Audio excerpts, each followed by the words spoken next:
जंग नहीं रुकेगी। नेतन्याहू ने अपने मिशन का विस्तार कर दिया है। नेतन्याहू तब भी नहीं रुके थे जब लेबनान में सीज फायर का ऐलान किया गया।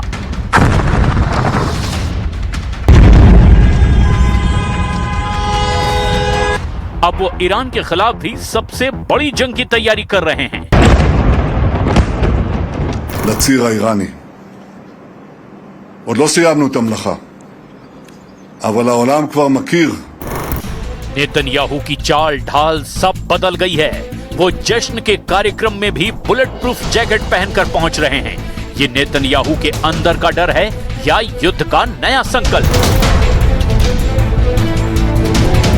लेबनान की जमीन आग से धधक रही है। हिजबुल्लाह के सैकड़ों लड़ाके मारे जा रहे हैं और साउथ लेबनान में इजराइल ने बफर जोन बना दिया है। 40 दिन बाद ट्रंप महायुद्ध और सीज फायर के बीच उलझे हुए हैं, लेकिन नेतन्याहू का इरादा एकदम क्लियर है।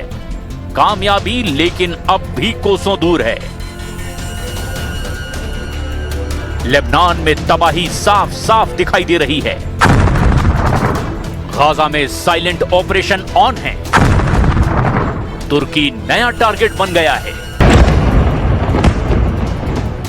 हॉर्मुज जंग के बीच सबसे बड़ी पहेली बन गई है।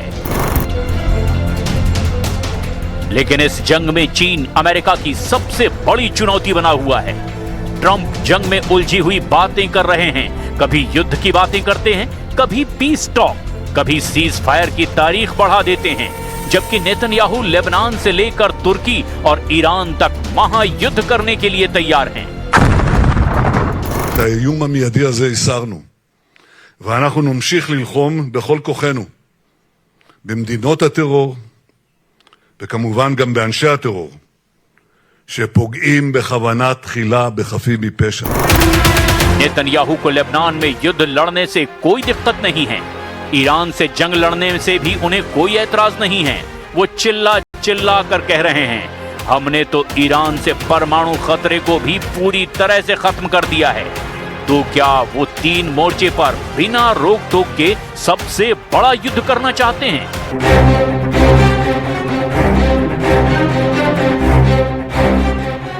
इजराइल के प्रधानमंत्री बेंयामिन नेतन्याहू, जो आमतौर पर सूट बूट में दिखते हैं, इस बार अलग अंदाज में नजर आए। काली जैकेट, उसके अंदर साफ दिखाई दी बुलेट प्रूफ वेस्ट।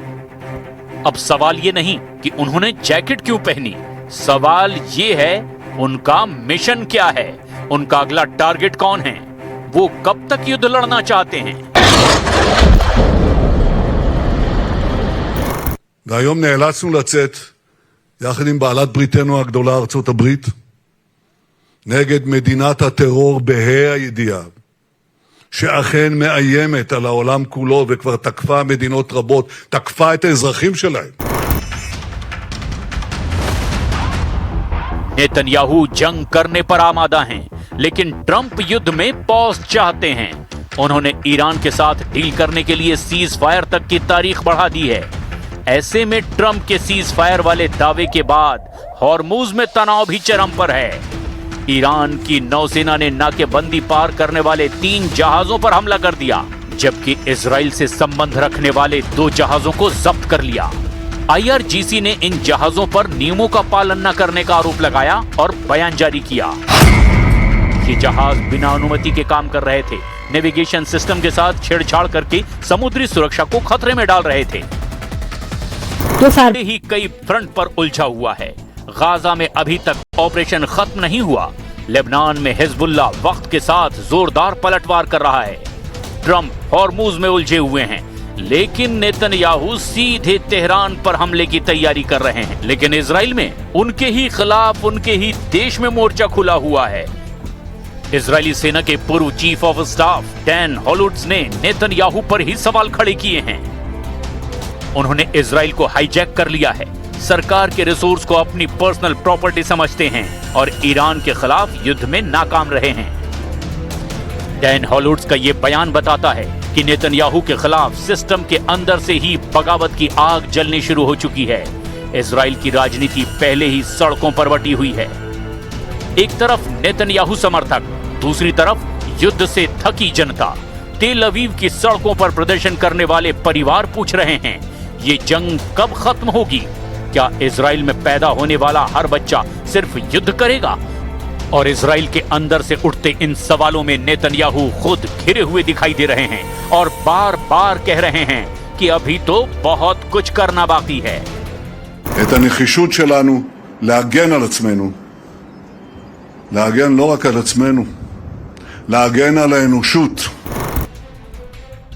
युद्ध के 3 मोर्चों पर घिरे इजराइल के लिए ये युद्ध अब गले की फांस बन गए हैं। ये सिर्फ जंग नहीं, ये ओवरलोडेड वॉर मशीन है।